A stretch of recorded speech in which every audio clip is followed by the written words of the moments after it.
সোহাগ হত্যার ঘটনায় এই মুহূর্তে ঢাকা কলেজ থেকে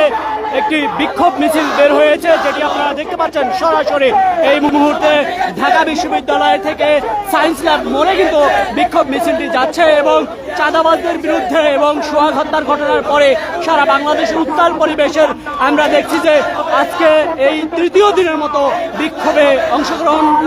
বিক্ষোভ করছে ঢাকা কলেজ এবং ঢাকা কলেজের শিক্ষার্থীরা ইতোমধ্যে বিভিন্ন প্লে কার্ড বিভিন্ন ফেস্টুন ব্যানার নিয়ে তারা বিক্ষোভ মিছিলটি করছে এবং তারা দর্শন খুন রাজনীতি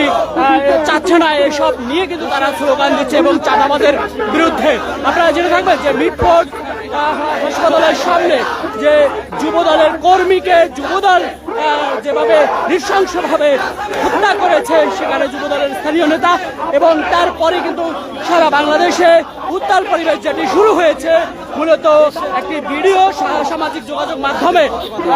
11 তারিখে ভাইরাল হয়, তারপরে সেখানে নৃশংসভাবে হত্যার যেই দৃশ্য সেটি দেখা গিয়েছে এবং তারপরেই কিন্তু এই সারা বাংলাদেশে বিক্ষোভ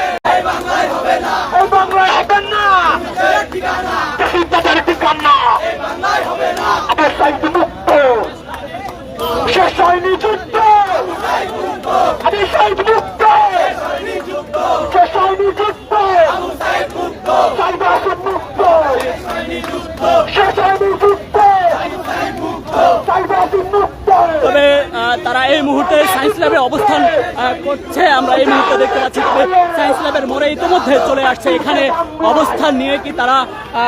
অবরোধ করে কিনা সেটি আমরা দেখার বিষয়। তবে আমরা দেখছি এই বিক্ষোভ মিছিলটি ঢাকা কলেজ থেকে বের হয়েছে এবং ঢাকা কলেজের শিক্ষার্থীরা ব্যানার ফেস্টুন নিয়ে কিন্তু এই বিক্ষোভ মিছিলটি বের করেছে।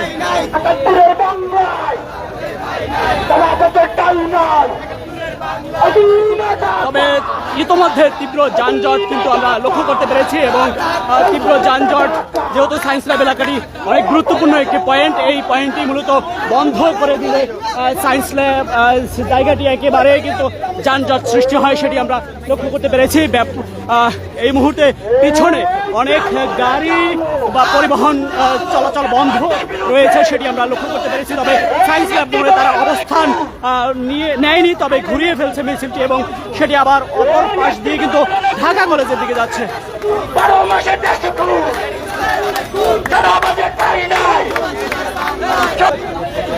আপনারা দেখতে পাচ্ছেন যে ঢাকা কলেজের শিক্ষার্থীরা ইতিমধ্যে যে